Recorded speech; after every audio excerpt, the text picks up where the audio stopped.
اب اگر کوئی شخص روزے سے ہے تو روزے میں کون کون سے وہ کام کر سکتا ہے؟ نمبر 1، اگر اس کو سر کے بال بنانا ہے تو وہ بھی روزے کی حالت میں بال کاٹنے کی اجازت ہے۔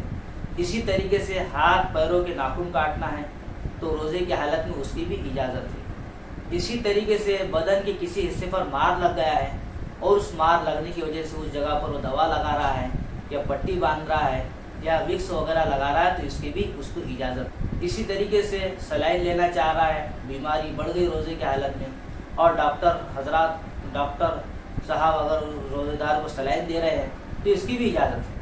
لیکن اس میں 2 باتیں یاد رکھنے کی ہے کہ روزے کی حالت میں انجیکشن اور روزے کی حالت میں سلائن بہت زیادہ عذر لائق ہو جائے اسی وقت لے، اگر اتنا زیادہ عذر نہیں ہے تو یہ لینا صحیح نہیں ہے۔ تو یہ روزے کی حالت میں یہ ایسے کام ہیں جو کیے جا سکتے ہیں، جیسے کہ بدن کے غیر ضروری بال صاف کرنا، اس کی بھی روزے کی حالت میں کرنے کی اجازت ہے۔ ایسے روزے کی حالت میں آدمی کو آنکھوں میں سرما لگانا چاہ رہا ہے تو روزے کی حالت میں سرما لگانے کی بھی اجازت ہے۔ اسی طریقے سے کوئی شخص روزے کی حالت میں ہے اور آنکھ میں بہت زیادہ شدید درد ہو رہا ہے اور وہ آنکھ کے اندر دوا ڈالنا چاہتا ہے تو شریعت اس کی بھی اجازت دیتی ہے۔ ان چیزوں کی وجہ سے اس کا روزہ نہیں ٹوٹے گا۔